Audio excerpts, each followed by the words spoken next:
Live right here on this Thursday morning on the early line on SportsGrid. We round out our opening hour with a focus here in the month of March on college basketball. DRS, final few games for every team at the high major level around D1 college hoops in this regular season. Before we get to the conference tournament week in full next week, and of course the NCAA tournament on the horizon. We are just 10 days away from Selection Sunday, where the NCAA tournament field of 68 will be unveiled. So now we look at those national championship prices. Auburn had a small edge on Duke the last few weeks, a couple of cents, 20, 30 cents here and there. Now DRS, co-favorites to win that national championship at plus 340.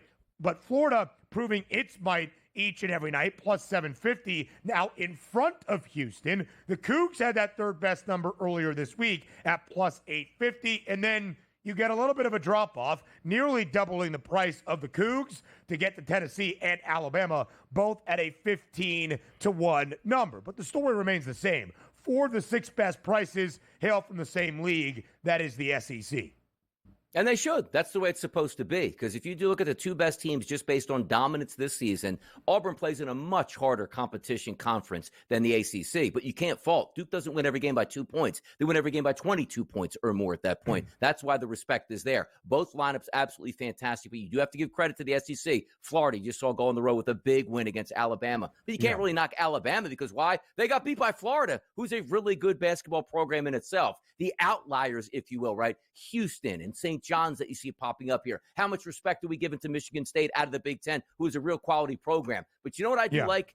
I've already identified the 2 teams that I think I'm probably betting. And I don't usually bet them until after the conference tournaments because, as we know, it's, hey, what's your schedule? Well, we don't know it. Oh, I like that team. You see the schedule, like, they didn't do them any favors. So when they see the bracket come out, you are going to get, like we used to in soccer, the group of death. Like, how the heck did Duke wind up in this? They're going to have to beat 3 top 10 teams just before they even get to the Final Four. I still like Texas Tech, who, by the way, 16 of 33 from three-point range last night. It's one of the teams to keep an eye on. But also look at Iowa State. I told you that a couple days before. They took that, I can't say a bad loss to BYU, but it's a loss to a quality opponent they probably shouldn't have had. They were 20-1. Now look, 25-1. So for me, hey, Texas Tech and Iowa State, you want to bow out quickly in the conference tournament, go ahead and do it, because that'll mean I'll probably get an even better price on top of it. But I'm having fun looking at all these teams and you're saying, all right, Auburn and Duke number 1 and number 2, but legitimate threats after that, no doubt about it.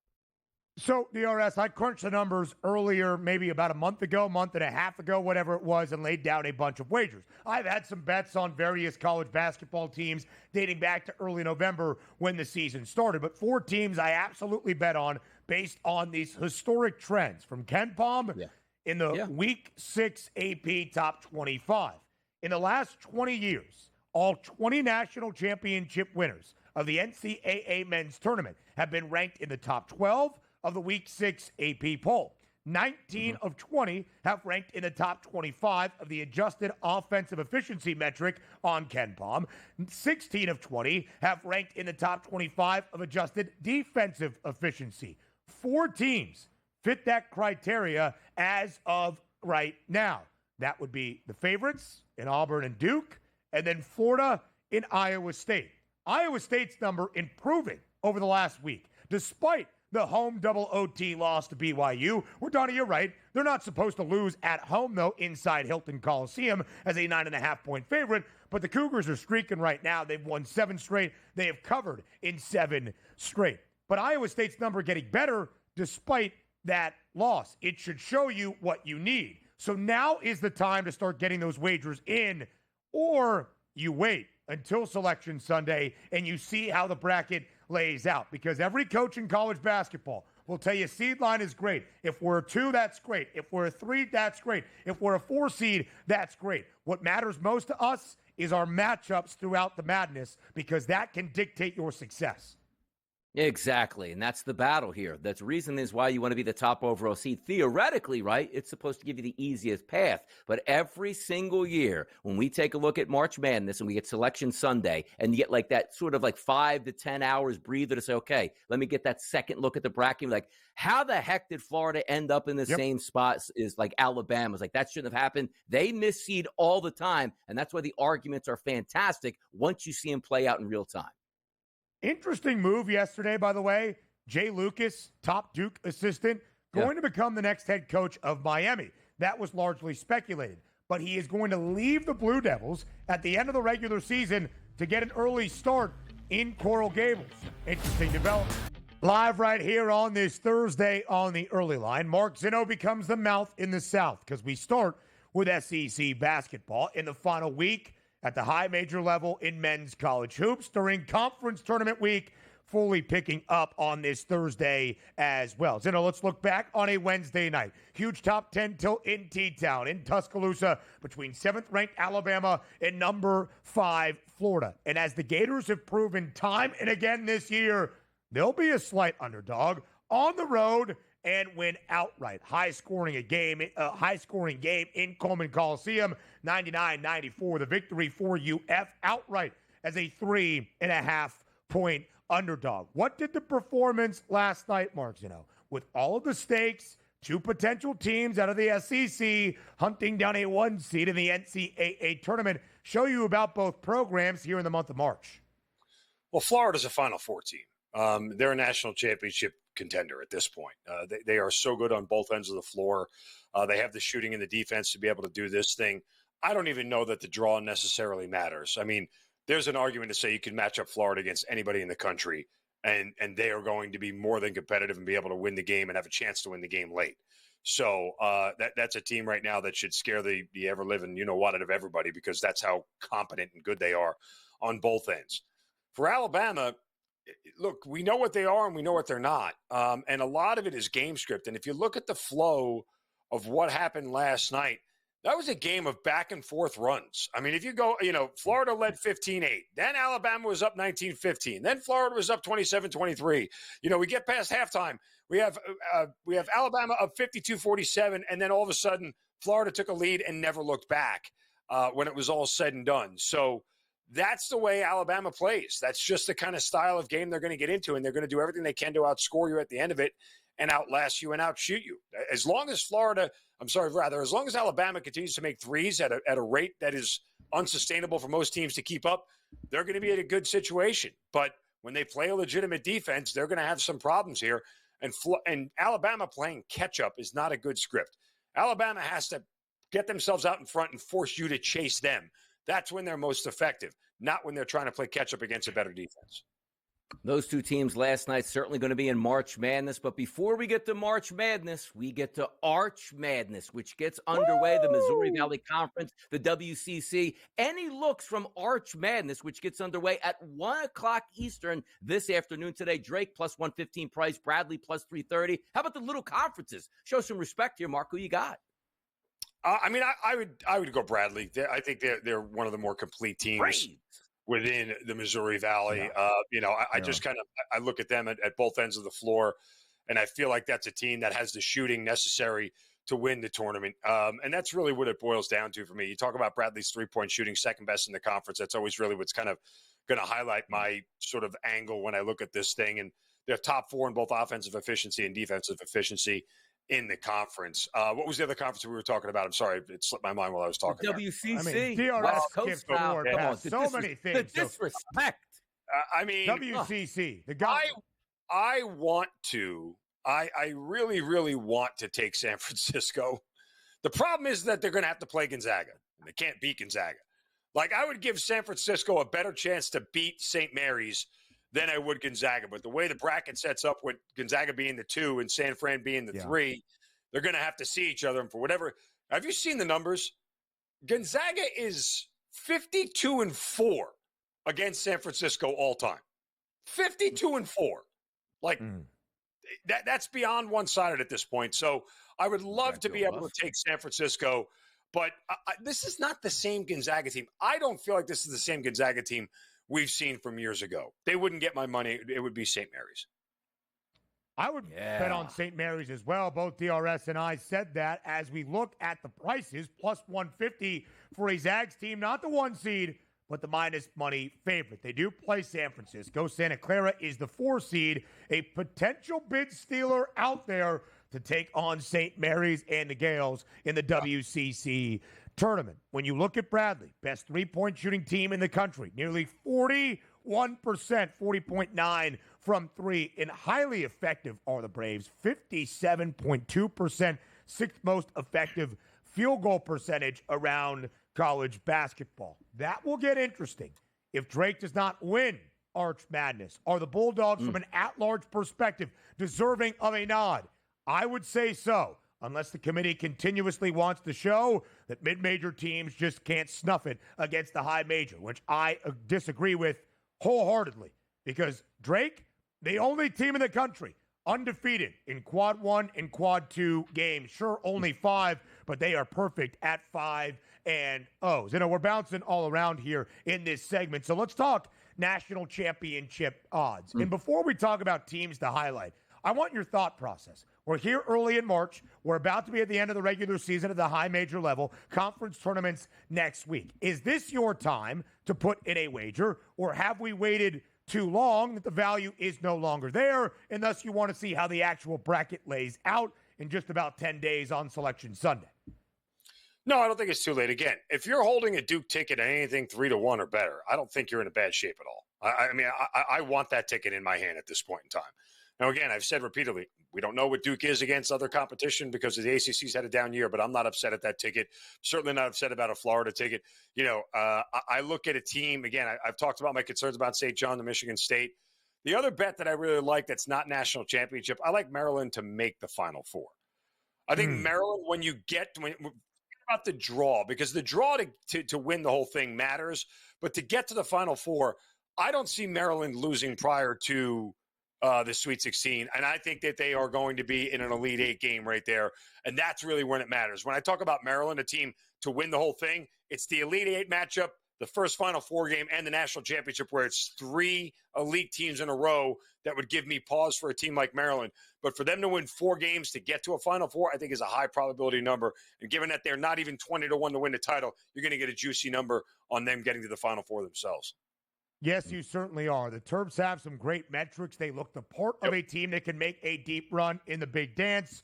Do they have the coaching advantages necessary, led by Kevin Willard, to do just that? A little bit more around college basketball with Mark Zinno to end out this second hour. Up next, live right here on the Early Line on SportsGrid.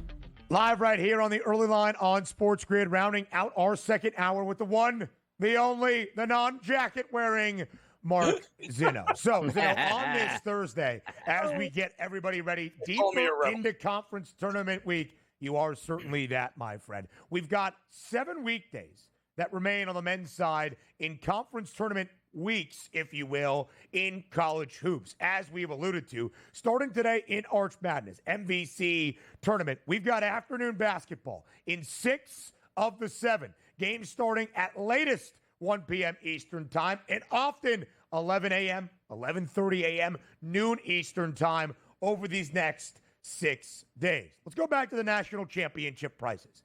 Zinno, you talked about a couple of value spots that you like, and of course the metrics necessary to make a deep run in the madness that is March. How do you look at the favorites at the top? Auburn and Duke, co-favorites now at a plus 340 price. Zinno, if I were to give you a Final Four bet on either the Tigers or the Blue Devils making the Final Four, one of those two teams taking one of the 4 spots in San Antonio, would you think that the yes was juiced? Would you bet on either Auburn and or Duke getting to the Final Four? Yes, I would take the yes. I mean, look, you got the 2 best players in the country in Broom and Flagg for Auburn and Duke, respectively, on the floor. And those are the guys that are going to have to kind of be those critical guys to get them through some tough spots going forward. But again, I think when you look at it, those 2 teams are on a collision course to meet each other at some point in time in the Final Four or in the national championship game. you talk about the metrics, right? I mean, both of them, you're talking about teams that are Duke is top 5 in both offensive and defensive rating. Auburn's the number 1 offense in the country, and defensive rating is 14th in KenPom. So they fit those metrics of being top 20 offensive, top 20 defense, top 20 defensively when it comes to the metrics. But again, if you're going to give me Duke and Auburn versus the field to win the national title, in that case, I'd take the field just to get to the Final Four. Obviously, both of these teams, I think, are very capable of doing it. If we do look at those graphics there and say the national champions, look, a lot of people are deserving to be up there. Price points appropriate. We'll get to that in a moment. But contender, pretender for this one team for me, for you, St. John's. You see them at 25-1 listed there. Nice story coming out of the Big East. First time in a long time they've won the regular season crown in the Big East. Are they a contender for you, Mark, or a pretender? I mean, did you do this to break my heart? Because I'm a Johnny's fan, and I grew up in the Ron Artest days and the Boo Harvey days and the Mark Jackson days of Mullen days basketball. I was a little bit young for the Mullen days. So that was a little bit. I was more Mark Jackson than Mullen. Didn't they play together? Play with Mark Jackson? I think so, but that's the one I remember. I don't remember Mullen. I remember Mark Jackson. More popular in New York. I remember Mullen. Tough scene. I don't know. I was a short guy. I like point guards. I didn't relate to big people. Anyway. So here's the thing about St. John's, and I've said this repeatedly. I think they're pretenders because what's going to happen here with St. John's is eventually they're going to meet somebody here in the second round or the Sweet 16 that's going to come out of the gate, and they're just going to be flat out making shots, right? Like that happens from time. It doesn't matter how good a defense you play, shots just fall. And St. John's is going to find themselves, they're going to look up at the scoreboard by the 12-minute timeout, and it's going to be a 21-7 game. And they're going to be like, oh, my God, how are we down 14 points so quick? The only way to erase that lead is one of two ways. You have to play enough lockdown defense over the course of the next whatever minutes are left and hold that team from scoring again for them to get back in it. Or you got to be able to make threes. And that's something St. John's can't do, period. And, that's a problem when you're a bad three-point shooting team. It's the same problem for Michigan State. If you get them out of their game script and you get them away from being able to dictate the tempo and pacing the game defensively, then they will have a problem playing catch-up unless their defense becomes lockdown and does the work. They don't have an offense that's good enough to play catch-up because they can't shoot threes. The only thing that then you could argue, right, is that very few teams have been able to get Michigan State and St. John's out of their games so far this year. But that will be key, right? The matchups that will dictate your path through the tournament, your run through the bracket, maybe as important, if not more important, than how good of a basketball team you are. Because it is still a tournament. It is a one-game scenario where you have to be at your best for 40 minutes to make sure that you can contend for a Final Four spot in a national championship. Mark Zinno, always a good time, my friend, here on the early line with you on the show. We thank you very much, as always. I thought the sweater looked great for what it's worth. Let's see what management thinks. I'm hearing not so great things. Hour number 3, our third and final. That's up next on the early line. For college basketball, it is the month of March, even in the final week of the regular season at the high major level. And there's a calendar in East Lansing that often reads January, February, Izzo, and then April. Donnie, an outright Big Ten title on the line tonight in Iowa City for those Spartans. Michigan State, 7.5-point road favorite in Iowa against the Hawkeyes inside Carver Hawkeye. That total on the rise ever so slightly, 152.5. MSU just needs a win outright to claim the outright Big Ten regular season crown. Will they do just that? And by how many points? Yeah, it's a pretty good matchup here in this night for Michigan State with a lot on the line. But if I'm being focused on one side of this game, it's Michigan State's defense, which is the best in Big Ten play, number one overall in efficiency and also effective field goal percentage. The one thing Michigan State doesn't do well is turn you over. And the one thing Iowa does really well in offense, don't turn the basketball over. But that's where everything else stops. It's hard to score with Michigan State. Why? Because if you're Iowa and you don't rebound the basketball well in offense, going up against a Michigan State defense that rebounds it the best in conference play, not a lot of second chance points. You're also not going to steal those second chance points because typically a team like Michigan State, 12th out of 18, will foul because they're aggressive. But if you're not looking for those let's get to the rim fouls, last in conference play is Iowa getting to the free throw line. Now let's size it up from three-point range. We know Iowa State wants to launch from three-point range, and they're good at doing that. Just so happens Michigan is the best team in conference play at defending the three-point line. So not a lot of plays at the free throw line, not a lot of second chance opportunities, and I'm going to get defended at the three-point line. Sounds like Michigan State wins, and the team total, which I believe this morning was 72.5 for Iowa, stays under that total. And that's really the case for the Hawks, right? Can they score? Can they outpace that Michigan State defense that very few have been able to figure out this year in the Big Ten? Michigan State under in 13 of 18 Big Ten games. We'll talk about the history on the line tonight for Tom Izzo and company. Up next here on TEL. Live right here on this Thursday on the early line on SportsGrid. It is the final week of the regular season at the high major level. And really, in the midweek portion of our slates, a lot of focus tonight in high major men's college basketball in one spot. That is Iowa City, as Michigan State, the 8th-ranked team in the country, heads to take on the Hawkeyes. With a win, Michigan State claims the outright Big Ten title. That would be Big Ten title number 11 for Tom Izzo. Already is number 11 as the Spartans, courtesy of a Maryland win and a Michigan loss last night, claimed at least a share of conference title number 11. But that is what is at stake tonight. 7.5-point spread for a Michigan State team that has been covering in a large way in Big Ten play.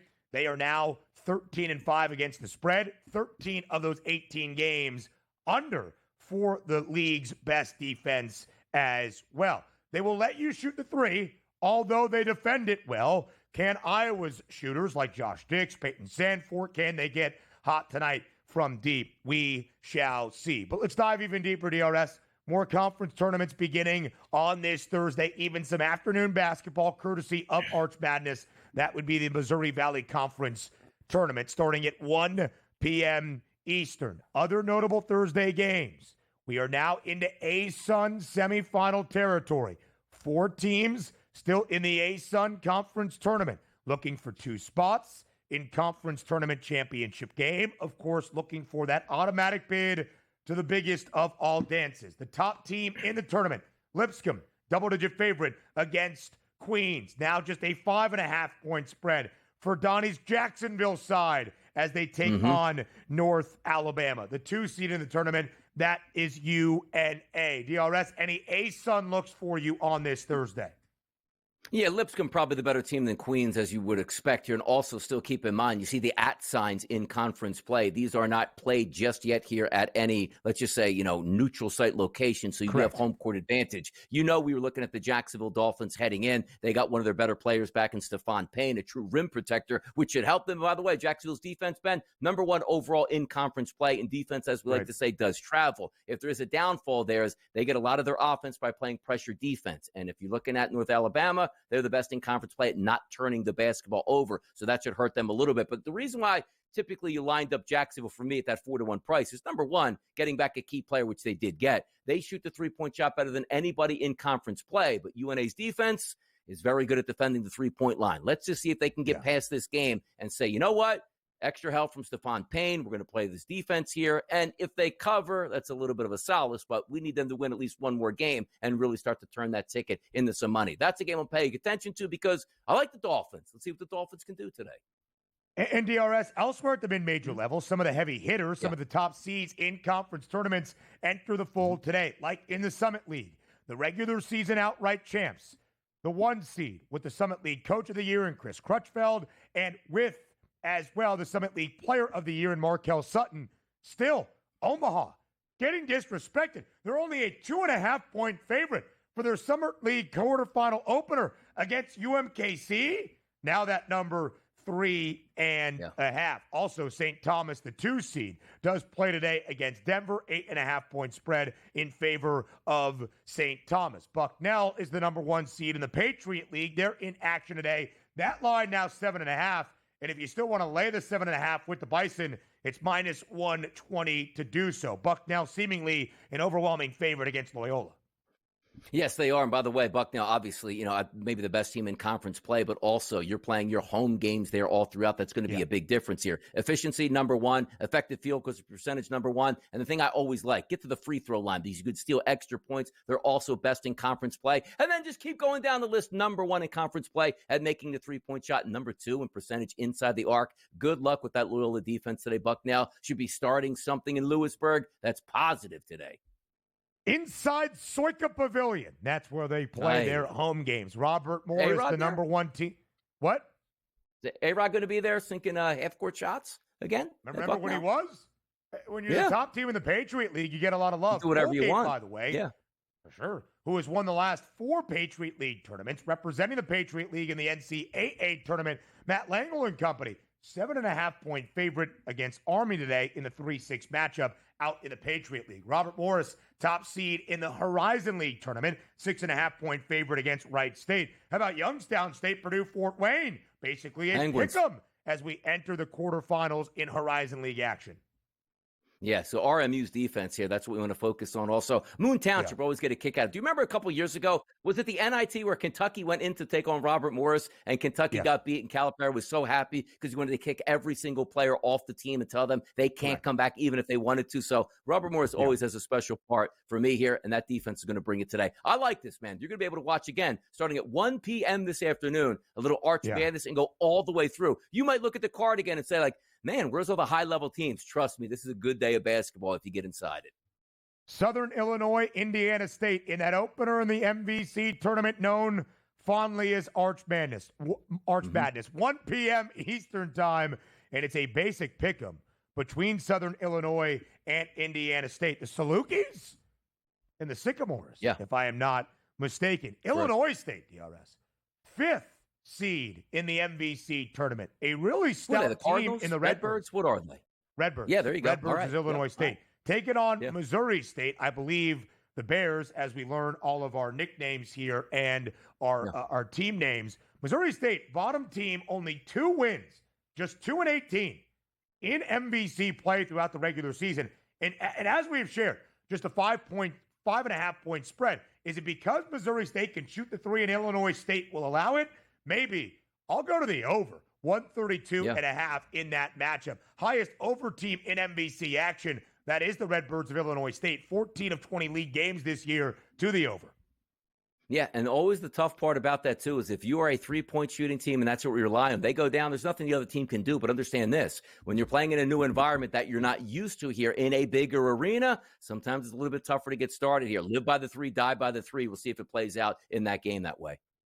DRS, I hope you have a wonderful time on the money line. It'll be great. I'm sure you will be breaking down college basketball games as well. See you tomorrow on a Friday, my friend. Can't wait. Big basketball Friday tomorrow. Get the people fired up. Yes, sir. Hopefully no technical difficulties on TML. TEL continues.